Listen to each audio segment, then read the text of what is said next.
Today I'm going to be showing you the best ways to get energy links so far that I have found here in Once Human. It's going to teach you how you can become energy link rich. So essentially you can afford all of the memetics that you want, you can buy all of the stuff from the vendors that you want and get as many energy links as you do want. There is a slight cap with some of the stuff, but I'm going to show you some infinitely farmable ways to do this as well, so that they are, albeit a little bit slower, but something that is more consistent too. If you do enjoy the video, please do drop me a like and a subscribe down below, because both those things massively help out the channel. And without further ado, let's jump into it. So early game, what you can do is actually get yourself on some copper ingots or some steel ingots, or whatever stage of the game you are at. Copper ingots are probably the first thing that you can get. Now these cost 3 copper ore per one, and they will sell for 4 as opposed to the 1 that the ore sells for. So you're making an extra energy link every time you smelt these, plus you'll get XP and battle pass XP when you are smelting them. You'll notice here, once you get the electric furnace, you won't need charcoal for this as well, which makes this even more cost efficient. And if you do manage to get your hands on this lovely little deviant over here, this guy is called the Flame Essence. He's like a little flame frog. What he will actually do is run over and sit on top of the furnaces for you and make them go faster. So in other words, you'll be able to make money quicker with this guy right here. As you progress through the game, like I mentioned briefly there, you can move on to things like steel ingots.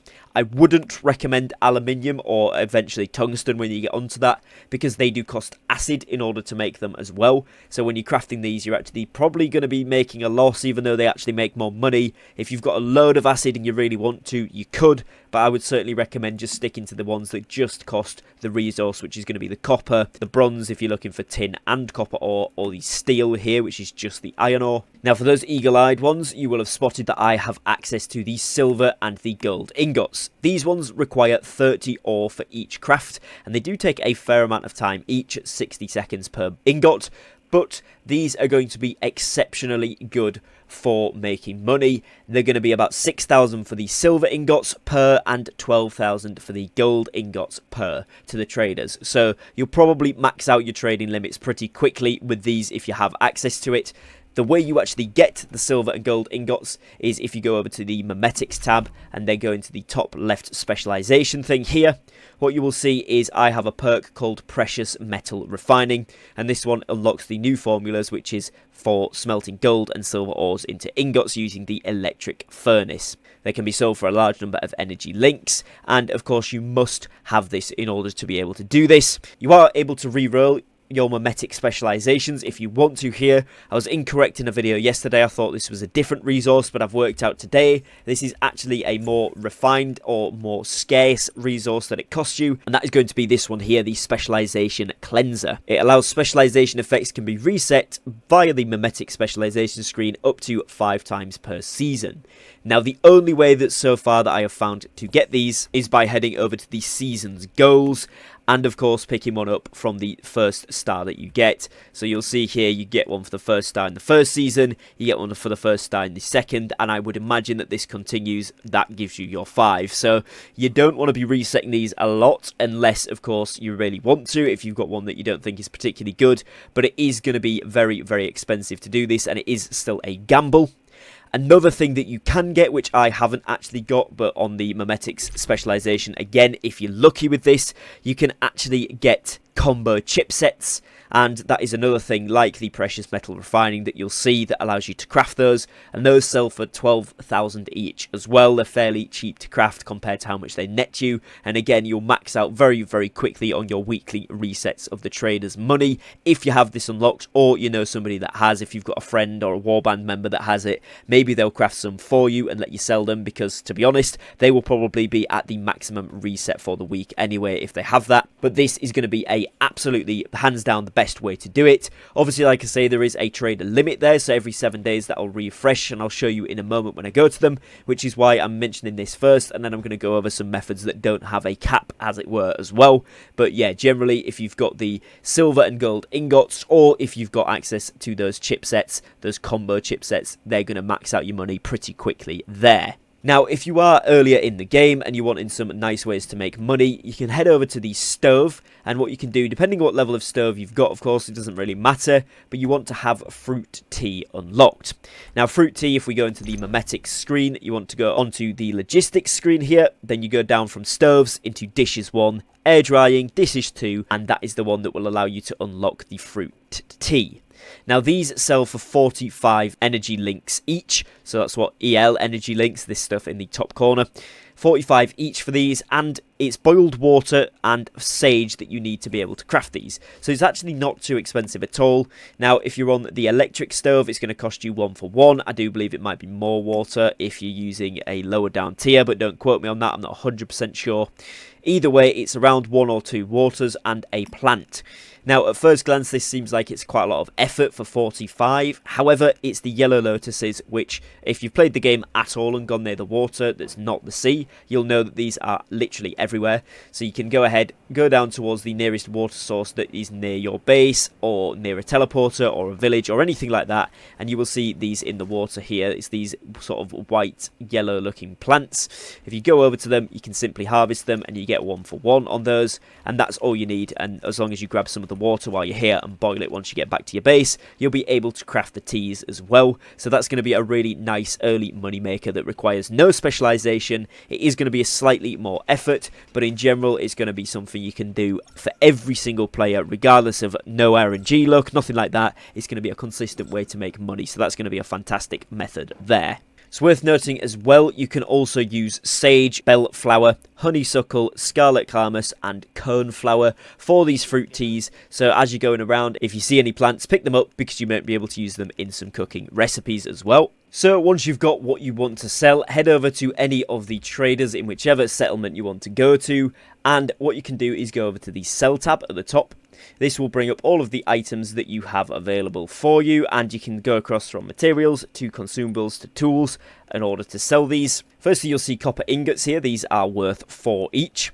The bronze ingots are worth 10 each. So these are actually pretty good because it is just tin and copper ore once you get up to that electric furnace as well. So this is fairly good for what you get. You've then got steel ingots here. These ones are 15 each.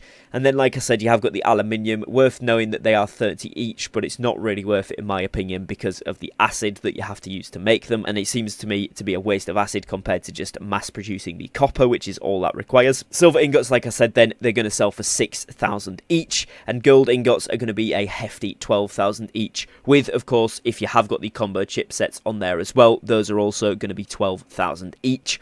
As you can see, there is a selling limit. This one is pretty much once weekly for each different seller. So when selling items in a store, there is a limit on the amount of currency that you can earn in a certain period. The selling limit may vary from merchant to merchant. So if you have expended all of one of them in one settlement, do go over to the other settlements and see if you can get some of the stuff there. The hearty vines as well, worth noting that these are 2 each if you've got the deviant that produces these. I'm pretty sure it's part of the main story quest, so everyone should have this. This is just free money if you've got it sitting around. Sintered bricks are going to be 2 each, and glass is going to be 1 each. So again, nothing crazy on those, but it is a reliable way you can constantly make money without having to get these lucky perks. But if you have got these lucky perks, these are obviously going to be really, really good. You literally sell one there, and that's half the weekly limit done. Now, moving on to the consumables, the fruit teas that we spoke about. These, of course, 45 each, like I said.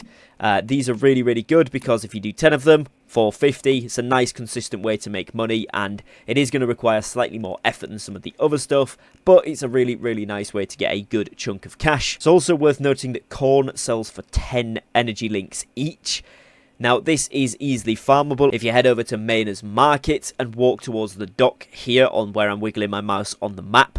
Pretty much where you'll get the logging beaver deviant on spawning on the docks there. There is a farm here that you can go to, and you can continuously switch worlds while this respawns and get a load of this and sell it straight to the merchant there. It's another quite quick tip, quick easy way. It is only going to get you 10 a time, but it's better than nothing, and it requires basically no effort other than switching worlds and gathering corn. So for me, that's another tip I used earlier in the game. You can of course then sell tools if you want to, but generally I tend to steer away from this one. So, a couple of really important tips if you are going to go down this smelting / crafting route. If you're going to do the smelting, of course, get yourself the flame essence if you can. This guy's really useful. I'm not sure where a definite spawn place for this guy is, but when I was clearing up one of these rift anchors, I believe it was maybe the furnace lair, which kind of makes sense actually now I think about it. I actually picked up this guy from somewhere around here, so maybe try and check that area out if you haven't got him already. Also, if you have got this guy, put in the comments where you got him from, and we'll try and work it out together as a community so more people can get hands-on with that deviant. The other thing I would strongly recommend is making yourself a drill.